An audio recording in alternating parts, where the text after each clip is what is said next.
Kalau boleh jujur, menurut gua manusia adalah makhluk yang paling aneh di dunia. Well, sebelum lo tersinggung dengan pendapat gua ini, gua mau lo berpikir sejenak deh.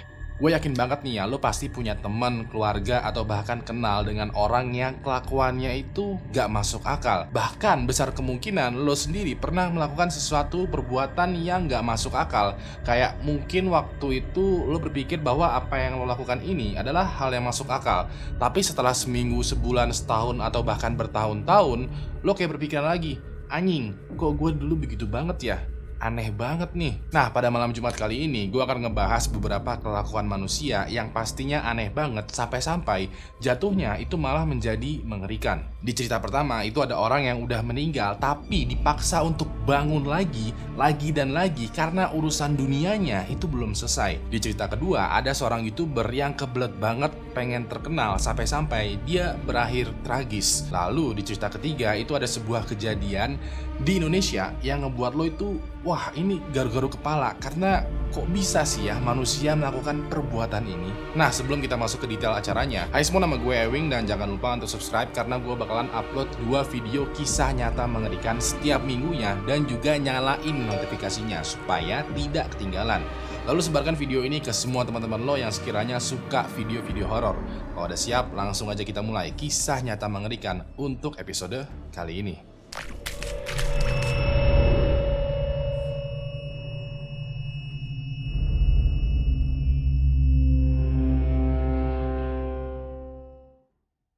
Pertama, istirahat dengan tenang. Sebelum gue mulai ceritanya, gue mau disclaimer dulu nih. Cerita ini mengandung unsur agama yang kental banget dan gue sama sekali tidak bermaksud untuk mengecilkan atau bahkan menghina seseorang atau agamanya. Yang gue lakukan ini adalah bercerita mengenai suatu peristiwa yang menurut gue terbilang aneh. Kalau sekiranya ada informasi yang kurang, salah, atau menyakiti hati seseorang atau suatu pihak, gue mau minta maaf terlebih dahulu. Sekali lagi ya, maksud gue di sini adalah cuma berbagi cerita aja. Itu doang. Tidak ada maksud menghina sama sekali.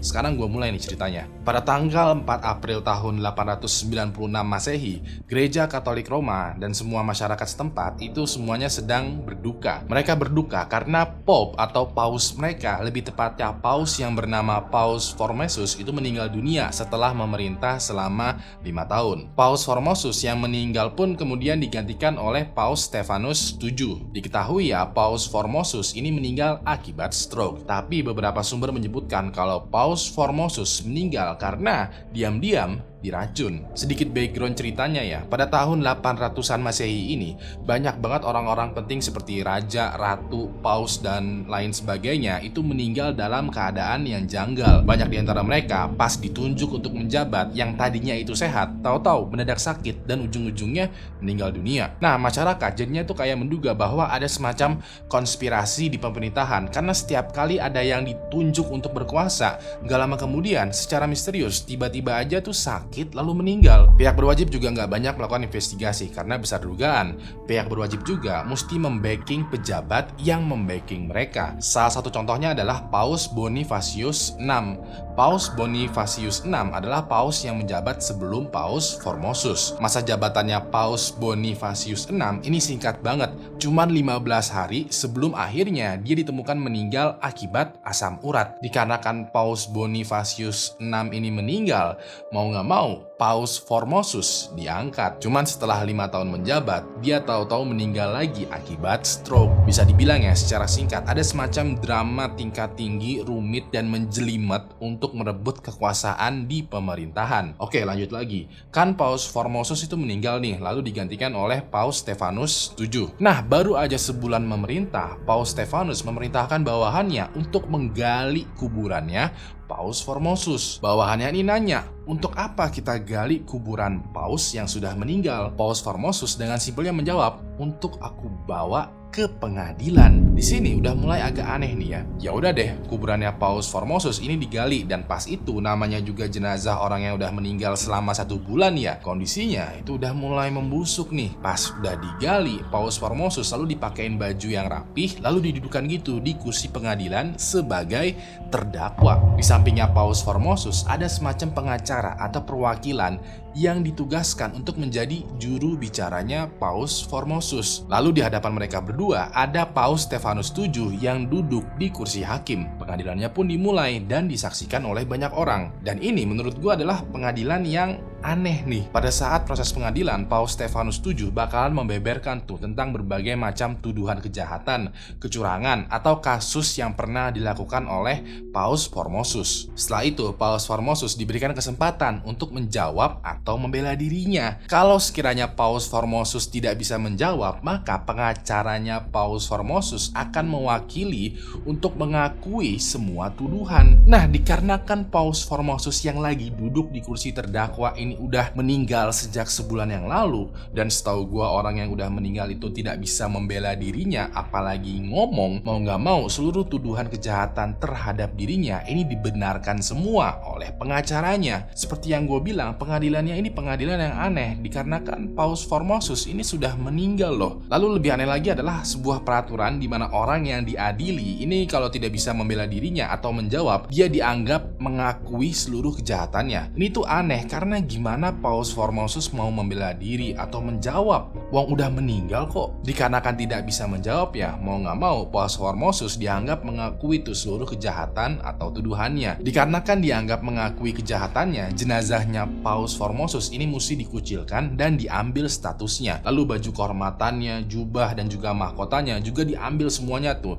sampai yang tersisa hanya selembar kain aja. Nggak cukup itu doang, 3 jari tangan kanannya mesti dipotong karena 3 jari ini merupakan 3 jari yang biasa digunakan untuk memberkati. Setelah itu jenazahnya juga mesti dikuburkan kembali di pemakaman rakyat jelata. Sampai saat ini ya bisa dibilang Paus Formosus ini benar-benar dilucutin semua tuh, semua kehormatannya. Walaupun begitu, Paus Stefanus ini belum puas cuy. Dia menyuruh lagi bawahannya untuk menggali lagi kuburannya Paus Formosus dan membuang jenazahnya ke sungai Tiber. Jenazahnya ini pun hanyut dong, dan pas itu jenazahnya Paus Formosus ditemukan oleh seorang biksu, diselamatkan lalu dikuburkan di sebuah tempat yang layak. Masyarakat pada momen ini mulak nih dengan kelakuan dan kekuasaannya Paus Stefanus. Masyarakat kayak berpikir, aduh ini kok aneh banget ya, kayak semakin mengadi-ngadi nih orang. Masyarakat pun akhirnya melakukan pemberontakan. Paus Stefanus akhirnya digulingkan dan dipenjara. Lalu pada bulan Agustus tahun 897, dia dihukum mati dengan cara dicekik. Nah, kalau lo berpikiran Paus Formosus itu akhirnya bisa beristirahat dengan tenang ya di kuburan yang dibuatin oleh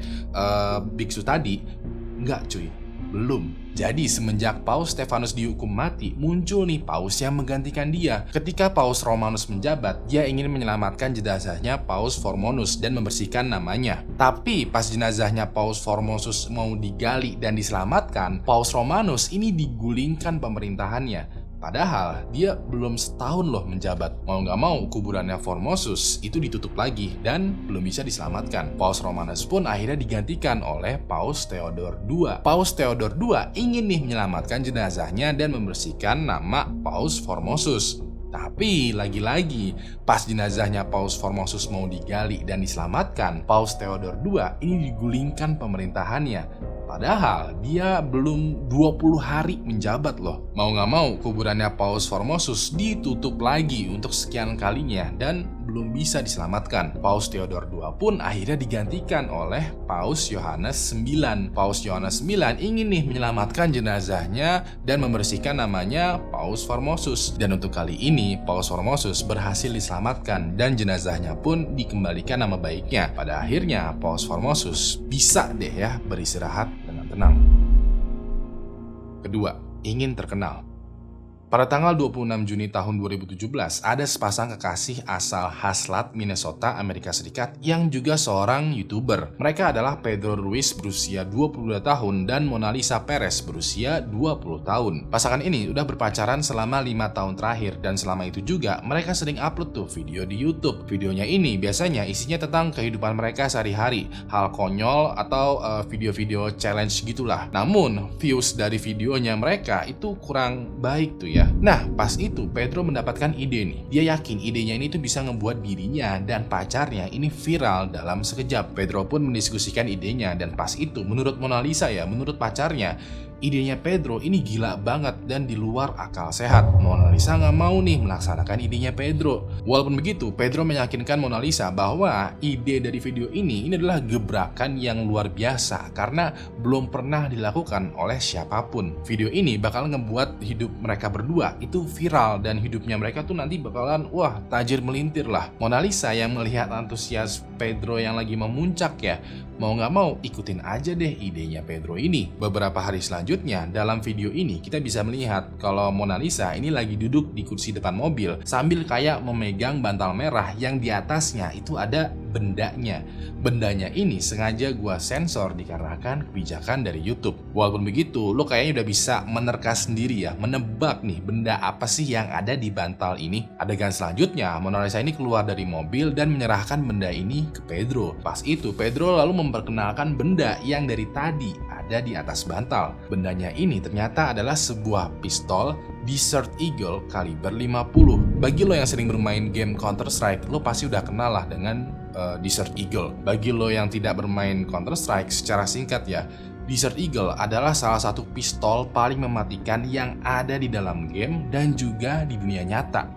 Desert Eagle bisa dibilang adalah salah satu senjata yang paling mematikan di dunia. Untuk beberapa menit selanjutnya, Pedro menjelaskan rencana idenya tuh sekiranya seperti apa nih nanti. Rencananya adalah nanti Pedro bakalan berdiri sambil memegang sebuah buku tebal berupa ensiklopedia di dadanya. Nantinya Mona Lisa bakalan berdiri di hadapannya Pedro dengan jarak sekitaran 30 cm sambil juga mengarahkan pistol Desert Eagle ke dadanya Pedro yang udah ditutupin buku tebal. Begitu udah siap, Mona Lisa akan mendapatkan kehormatan untuk menembakkan peluru dari pistol Desert Eagle menuju ke dadanya Pedro. Mona Lisa dari kemarin-kemarin itu menentang ide ini karena dia nggak yakin kalau ini bakalan aman. Dan kalaupun emang nggak aman, resikonya tuh gede banget. Bisa aja pelurunya menembus buku, bisa aja Mona Lisa salah sasaran, atau malah hal buruk lainnya bakalan terjadi. Mona Lisa masih nggak mau nih melaksanakan ide gilanya Pedro. Walaupun begitu, Pedro lagi-lagi meyakinkan Mona Lisa. Pedro bilang, "It's okay sayang, ini bakalan aman kok. Dan kalaupun gua meninggal gara-gara challenge ini, gue bakalan mengawasi lo dan anak-anak kita dari surga." BTW sedikit info aja ya, pada saat mereka ngebuat video ini, Mona Lisa tuh lagi hamil anak yang kedua. Dia lagi hamil usia kandungan 6 bulan. BTW lagi nih, sedikit info lagi nih ya. Kok bisa-bisanya Pedro itu yakin banget bakalan masuk surga? Aneh nih. Anyway, setelah Pedro meyakinkan Mona Lisa, mereka bersiap-siap tuh di posisinya masing-masing. Nah, gue nggak punya video ketika mereka melakukan aksinya ya. Tapi kalau gue udah bercerita panjang lebar seperti ini, lo bisa lah menebak endingnya tuh bagaimana. Begitu suara tembakan terdengar, Pedro langsung terkapar di tanah. Saat itu juga Mona Lisa yang panik langsung menelepon 911 untuk meminta bantuan. Sayangnya begitu ambulans datang, gak banyak yang bisa mereka lakukan karena dadanya Pedro ini udah bolong akibat luka tembakan Desert Eagle. Ternyata tembakan dari Desert Eagle ini begitu keras impactnya sampai-sampai pelurunya itu menembus buku ensiklopedia yang tebal yang ada di dadanya Pedro. Pedro pun pada momen ini dengan seketika meninggal dunia. Mona Lisa pun akhirnya ditangkap oleh pihak kepolisian. Mona Lisa mengakui kesalahannya dan dia pun didakwa telah melakukan pembunuhan tingkat 2 yang tidak disengaja. Dia mendapatkan hukuman 180 hari kurungan penjara dikarenakan kondisinya lagi hamil besar. Begitu bebas, Mona Lisa melahirkan anak kedua mereka dan saat ini dia masih menjalankan channel YouTube-nya tapi tanpa didampingi oleh Pedro. Pertama, prostitusi orang hutan. Disclaimer lagi ya, karena ini kejadiannya di Indonesia, maka dari itu beberapa nama dan tempat itu gua ubah menjadi tidak dikenal supaya menghindari tuduhan pencemaran nama baik. Gua harap lo bisa pengertian ya, karena ngeri-ngeri sedap nih ceritanya. Pada bulan Februari tahun 2003, Madam itu mengamuk lagi. Madam adalah seorang wanita parubaya yang tinggal di tengah hutan yang ada di Kalimantan, Indonesia. Dia mengamuk karena ada sekelompok orang misterius yang terus-menerus berusaha mengambil bayinya Madam.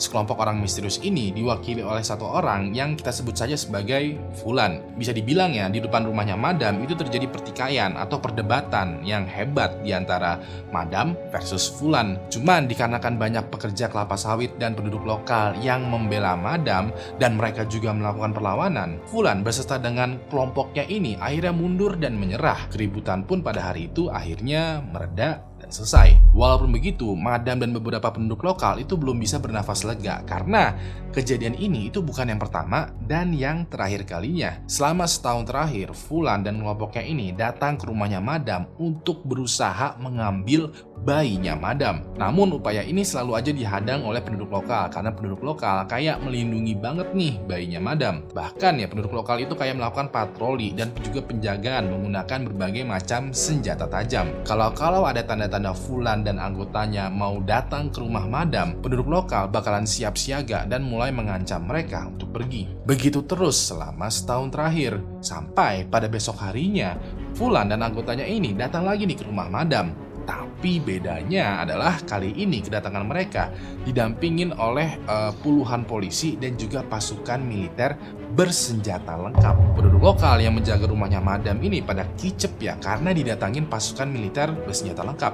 Cumalah kalau mau ngelawan, jadinya penduduk lokal kayak pasrah aja. Pas itu, Fulan dengan berhati-hati dan dikawal ketat oleh pasukan militer bersenjata lengkap masuk nih ke rumah Madam. Di sana, Fulan negosiasi lagi dengan Madam yang teriak-teriak histeris. Gak mau nih bayinya diambil oleh Fulan. Di satu sisi lain, Fulan dengan tenang tapi tegas ya bersikeras kalau bayinya Madam itu mesti diambil supaya bisa diselamatkan. Bayinya Madam ini diketahui bernama Poni. Nah, terjadilah debat tuh di antara Madam dan Fulan.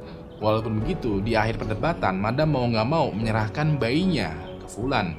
Pas Madam menyerahkan Poni ke Fulan, ternyata Poni ini bukanlah bayi manusia, melainkan seekor orang utan. Nah, loh, bingung kan lo?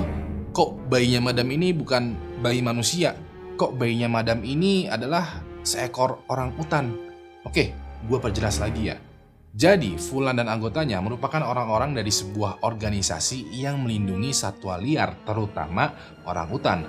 Organisasinya ini bernama Borneo Orangutan Survival atau disingkat BOS. Pada beberapa tahun terakhir, Fulan beserta dengan BOS itu berusaha menyelamatkan orangutan yang terlantar.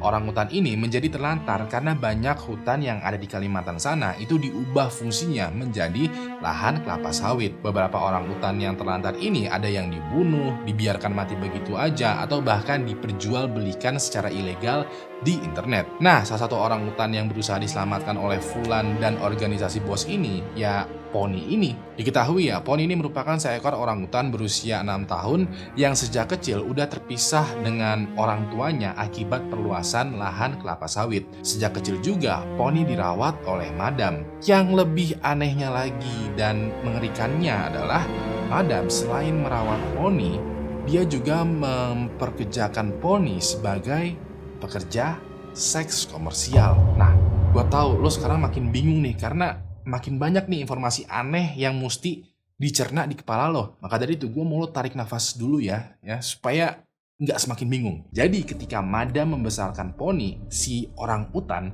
Madam juga mempekerjakan Poni sebagai pekerja seks komersial. Madam setiap harinya itu bakalan mencukur seluruh bulu atau rambut di tubuhnya Poni sehingga tubuhnya Poni itu jadi kayak botak, jadi kayak kulit manusia. Selain itu juga, Poni bakalan dipasung menggunakan rantai di sebuah sofa panjang besar supaya tidak kabur. Lalu Madam juga mempergunakan makeup dan parfum ke Poni supaya wangi. Ditambah lagi, Poni bakalan dipakaikan baju atau kain gitu supaya penampilannya lebih menarik lagi. Sekiranya Poni udah siap ya, dia bakalan dijual deh sama Madam untuk melampiaskan nafsu-nafsu para pria-pria cabul. Nah, yang menurut gua yang paling aneh dan yang paling mengerikan lagi adalah pria-pria cabul ini tahu kalau Poni ini adalah orang utan. Bahkan secara spesifik ya, mereka kayak menginginkan Poni untuk melayani mereka. Jadi Madam tuh nggak berbohong. Madam tuh tidak berusaha ngebuat Poni berpenampilan seperti manusia supaya bisa mengelabui atau menipu para pria-pria cabul ini. Enggak. Madam ini kayak mempermanis aja penampilannya Pony. Justru Madam kayak menjelaskan di depan orang ya, kalau Pony itu adalah orang utan yang bisa menuntaskan nafsu liar para pria-pria cabul. Dan cherry on top atau puncaknya adalah pelanggannya Pony ini banyak. Jujur ya, ini adalah kisah nyata mengerikan yang paling aneh yang pernah gue ceritain. Kok bisa banyak orang birahi sama orang utan? Gak masuk akal gitu loh. Nah, dikarenakan banyak orang yang menjadi pelanggannya Pony, banyak juga nih duit yang masuk ke dompetnya Madam. Secara, Madam ini adalah orang yang memelihara Pony. Ketika Pony diselamatkan oleh Fulan dan organisasi bos ya, Madam ini kecewa banget karena Pony nggak bisa lagi nih menjadi mesin penghasil uangnya Madam. Pony pun dibawa tuh sama Fulan dan organisasi bos ke penangkaran. Di sana Pony dirawat secara intensif dan juga disembuhkan lagi tuh perlahan-lahan traumanya. Pas awal-awal ya, Pony ini takut banget sama pengasuh pria.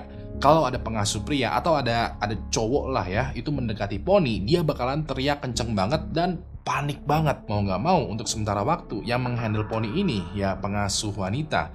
Tapi untungnya ini nggak berlangsung lama. Pony perlahan-lahan bisa percaya lagi ke manusia, terutama ke pria, dan bisa juga tuh berbaur ke orangutan lainnya. Update terakhirnya adalah pada tahun 2015, Pony ini kondisinya terus membaik dan hidup tenang di penangkaran.